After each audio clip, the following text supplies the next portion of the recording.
Good evening.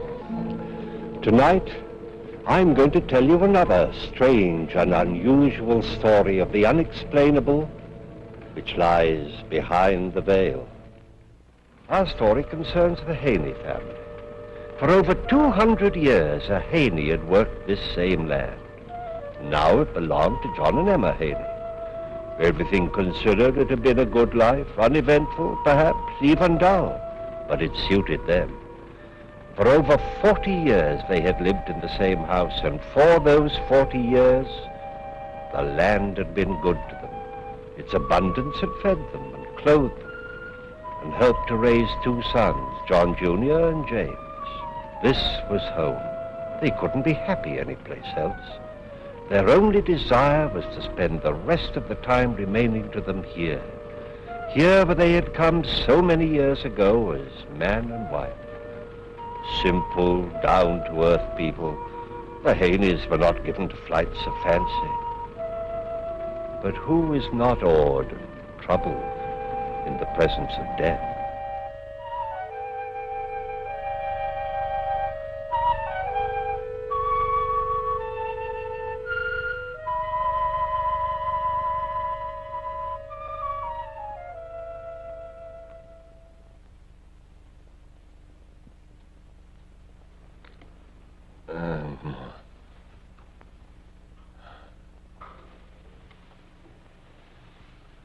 Yes, John? John?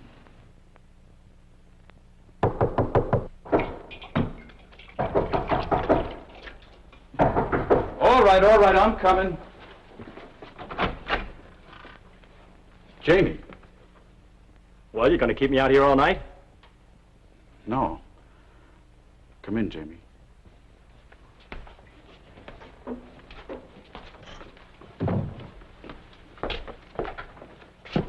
Hi, Ma. Jamie. Oh, Jamie.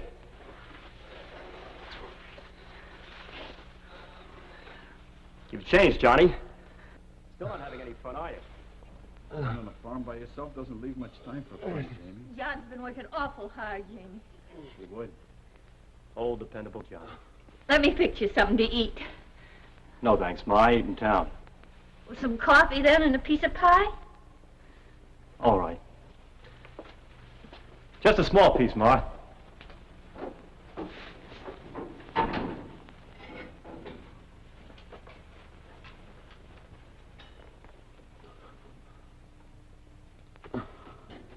I knew you'd get here in time, Jamie. Pa's been asking and asking for you. He has, Probably wants to whale the tar out of me. Oh, Jamie. All right, Ma. Guess I might as well see him. Yeah, might as well, Jamie. No use making the trip for nothing, is there?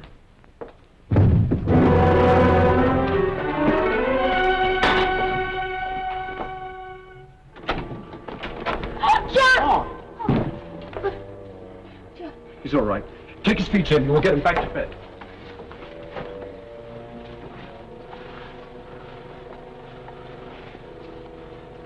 Pa?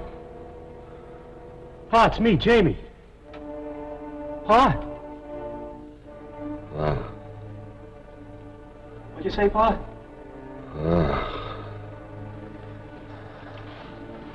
Did he make much sense? No, just mumbling. He's been like that for 2 days now. He knew you, Jamie. I know he did. Sure.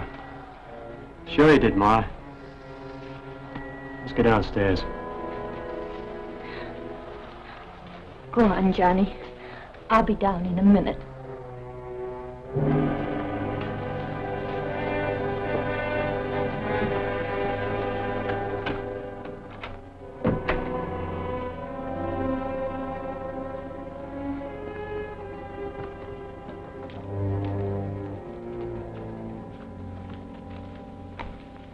How did it happen? His horse stumbled and fell on him. Old as he is, you think he'd have more sense. Jamie, where have you been all this time? All over. New York, Chicago, San Francisco. Kept moving. For 10 years? Well, you know me, Johnny boy. I'm a little surprised you came back. Johnny. Why shouldn't I? Oh, I get it. You're still sore because I took off and you had to stay here and do the work. Well, you could have gotten out, too. And who to run the farm? Or did you forget that Pa was too old even then? All right, so hate me. But don't forget, I was only 17 years old. How much was I supposed to know? You knew enough to steal every cent Pa had in the house. Stop it. Stop it right now. No, let him get it off his chest. So that's it, huh? So that's what's been griping you all these years. Well, let me tell you something. I didn't steal anything. That money belonged to me. It did, huh? Just how do you figure that, Jamie? You know how I figure it. Ever since I was 10 years old, Pa had me doing the work of a hired hand. Only I never got the money a hand would get. Only my food and your hand-me-down clothes. He owed me that money. And how about me, Jamie? What was I doing all those years you were working your poor little fingers to the bone? I was having a picnic, huh? That's your problem, Johnny boy. If you had any gumption, you'd have beaten me to the cash box. Enough! I won't have any more of this in my house. You ought to be ashamed, both of you. Your father's dying right over your heads. You stand there fighting like animals. Jamie, I'm going to fix up your old room. When you're finished, you march yourself upstairs and go to bed. And you, Johnny, not another word. Remember, you're brothers. You just don't understand what gets into you.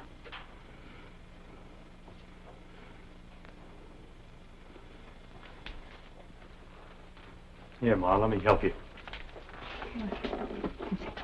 Thank you. Tell me the truth, Jamie. Just for once. Why did you come back? You never were very bright, were you, Johnny? All right, I'll tell you. Your telegram got to me at the right time. I'm broke. And I figured in 10 years the old man had enough time to build up another pile. You make me sick to my guts, Jamie. You should be standing here. Take a look at yourself, Johnny. You're only 3 years older than I am, and anybody would take you to be my father. You should be sick. You outsmarted yourself this time, Jamie. You made the trip for nothing. If Pa dies, you don't get a dime.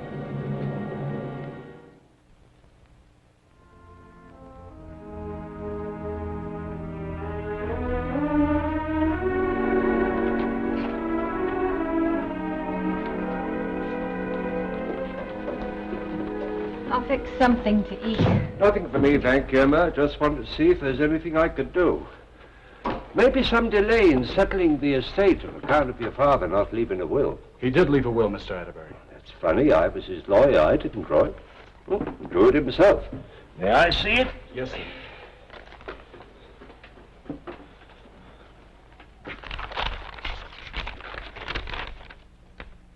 Leaves everything to you, Johnny. Knowing that as head of the family, you will take care of your mother and young brother. Johnny, I'm so glad. Wait a minute, let me see that. Seems legal. Should save us quite a bit of time. Not legal enough. I'm afraid I have a big surprise for you, Johnny boy. What's this? Read it. To my youngest son, James, I leave all my worldly possessions and trust that he will provide for his mother as long as she lives, and it is my hope that he will do what is fair for my eldest son, his brother, John Jr. And which is the legal one? Yours is dated August the 8th, 1892. Jamie's dated July 14th, 1898. Jamie's the one that'll stand up in court. Can't imagine what he was thinking about. 2 wills. John knew what he was doing. I know what he was thinking. You knew his temper, Mr. Atterbury. Pa and me had a real knockdown and drag out of my wanting to enlist for Cuba. He said I'd be sorry if I went. Well? Why all the sour faces? Ma has nothing to worry about. And you know I'll take care of you, Johnny boy. Mm-hmm. I'm sure you will, Jamie. Mr. Atterbury, how long will it take for all the legal stuff to clear up? What's your hurry, Jamie? Well, I thought I'd put the farm on the market as soon as I can. Jamie, you're not going to sell the farm. It's our home. Oh, now, Ma. You know I'm not cut out to be a farmer. Besides, we ought to get a good price for it right about now. But, Jamie... Where'll Ma go, Jamie? Don't worry about that. I'll take care of her. Where, Jamie? Well, you always wanted to visit Aunt Martha in Kansas. Now's your chance. Oh, but, Jamie, that was only for a visit. I can't imagine living any place but here. When she gets back from a visit, what then, Jamie? Well, Ma deserves a rest. You know, at her age, she ought to take it easy.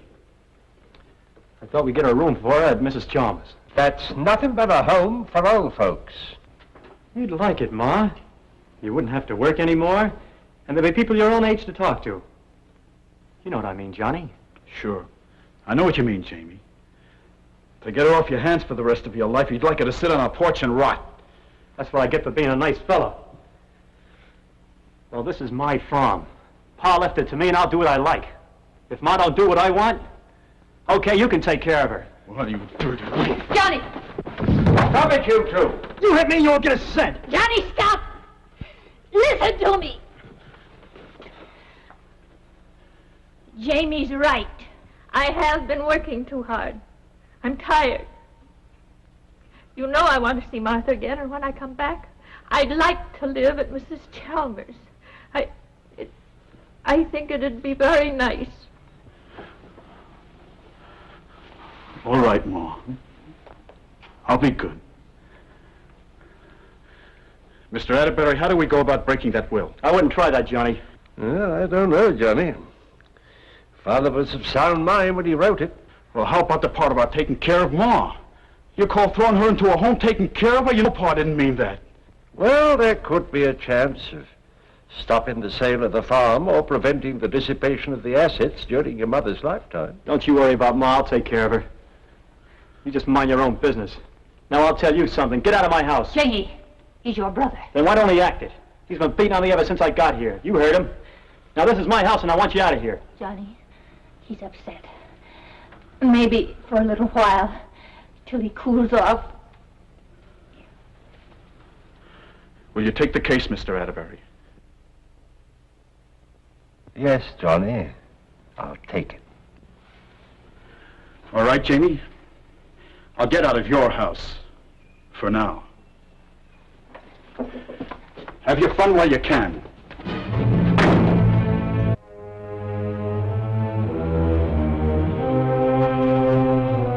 In the matter of the estate of George Haney, petition for order confirming sale of real property of the estate. Ready for petitioner, Your Honor. Ready for the contestant, Your Honor. Very well, gentlemen, you may proceed. May it please the court. All of the statutory facts necessary for the court's approval of the sale are alleged in the verified petition of Mr. James Haney, the duly appointed executor of the estate. The estate consists entirely of the farm which is being sold, and the price offered exceeds the appraised value. It is to the best interest of the estate to convert the real property into cash, since the executor is without funds with which to support his mother, or himself, or to meet the expenses of the administration of this estate. Mr. Atterbury? Your Honor. Perhaps we can shorten the issues. Do you propose to introduce evidence that the sales price is too low? No, Your Honor. It's our position. It's not necessary for the sale of this farm at all. Haney family have worked this property for 40 years with profit. It's Emma Haney's home. The source of her care and comfort. That's what John Haney meant to say in his will. What is your own personal reason for trying to void your father's will? I have none. Oh, in other words, then, if this court should declare the will invalid, you'd make no attempt to share in your father's estate? No, sir, I would not. Then why has this case been brought to trial in the first place? I just want to make sure that my mother gets what's rightfully hers. Well, now, the wording of the will's quite plain. Your brother James is to take care of your mother. Have you any doubts that he will? I sure do. Would you tell the court what your doubts are? Because I know Jamie. I know how he thinks. He's a liar and a thief. Objection. Sustained. Mr. Haney, I must warn you that this court will not tolerate name-calling. Another outburst like that, and I will cite you for contempt. I'm sorry, Your Honor. No further questions. Mr. Blow? No questions.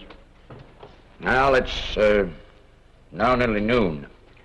This court will adjourn until 2:30 o'clock.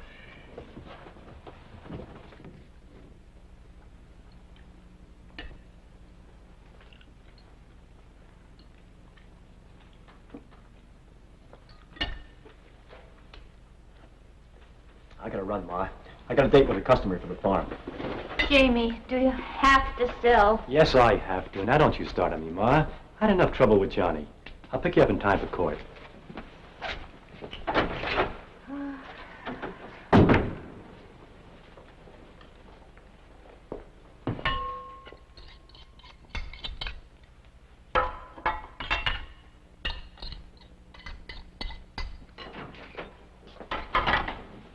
Johnny, you shouldn't be here. If Jamie sees you... It's all right, Ma. I waited for him to leave. I won't be long. I just want to get some of my things. Please hurry.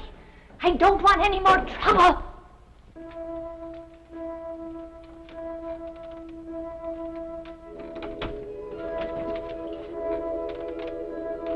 Pa! Johnny, look in Genesis 27. What? What'd you say, Pa? Genesis 27. What about Genesis 27, Pa? Johnny? Yeah, Ma, what is it? Johnny, who are you talking to? Nobody, Ma. Nobody. I thought I heard voices. Are you all right, Johnny? Yeah, Ma, I'll be down in a minute, Ma.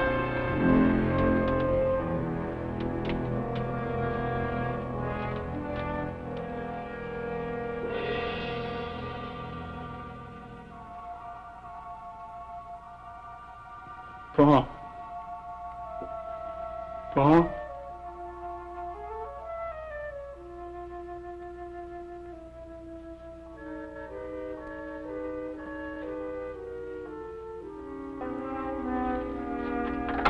Okay, you're ready. That's good, Ma. Yes, Jamie, I don't want to be late. You're not in that much of a hurry. Please, Jamie, I want to get there on time. Okay. Ma! Ma! Johnny just came to get his things. You got what you came for? I got more than I came for. I just talked to Pa. You what? You're right, Ma. You did hear voices. What's going on here? I talked to Pa and he said, look in Genesis 27. Genesis 27. That's the story of Jacob and Esau, where Jacob stole his brother's birthright. What's that supposed to mean? That's what I'm going to find out. Where's the Bible? Everything in this house is mine. Keep your hands out of there. Get away from me.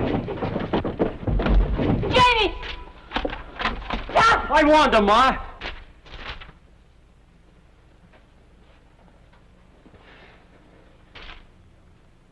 What's the matter, Johnny? Nothing in it? What'd you expect to find, a new will? There is no other will. And I'll tell you something else. The next time I find you in here, even mine ain't gonna stop me from putting a load of buckshot in you. Now get out of my house and stay out. Please go, Johnny.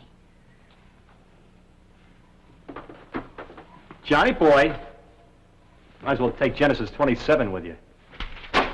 That's all you're gonna get.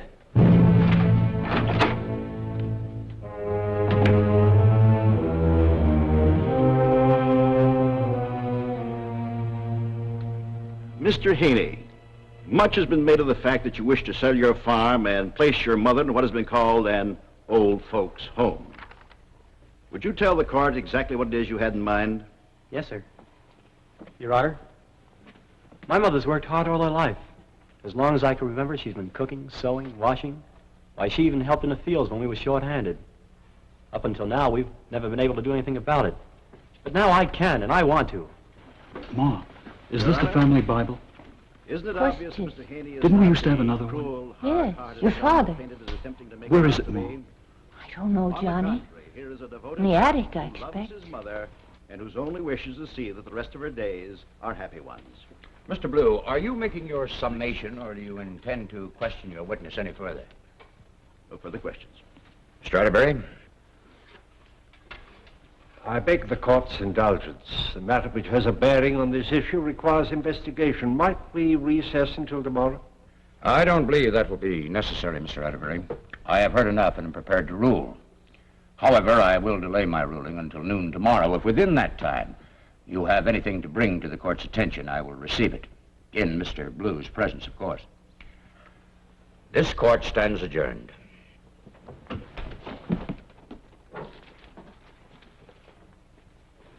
Ready, Ma?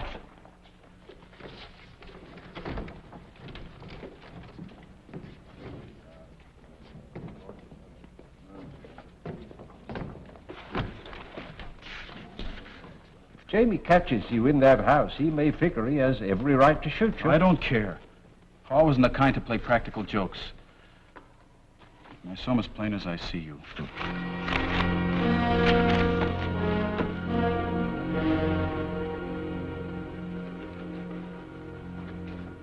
Johnny! What if Jamie should see you? I'm sorry, Ma. Jonas, you know he shouldn't be here. I know, Emma. He's just as stubborn as his father. Where's Jamie? I think he's in his room.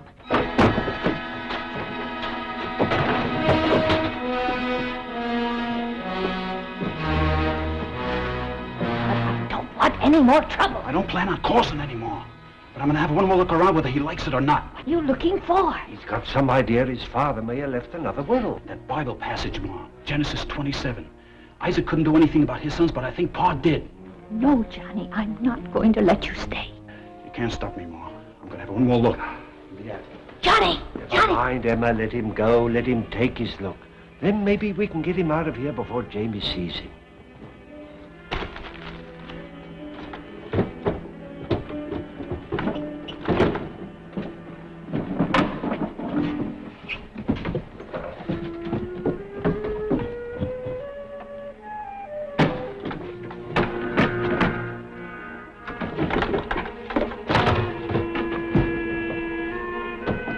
What are you doing here?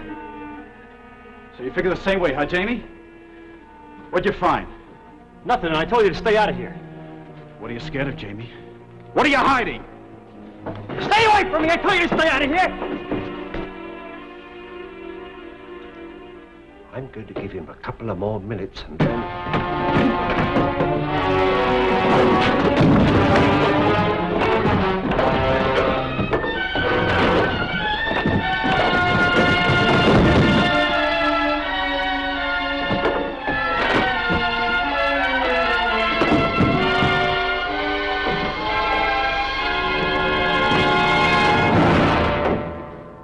Kill him! What's the matter, Jamie? They'll hang you.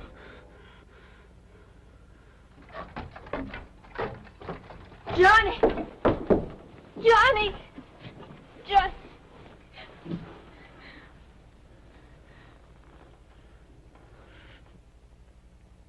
The Bible. He's got it.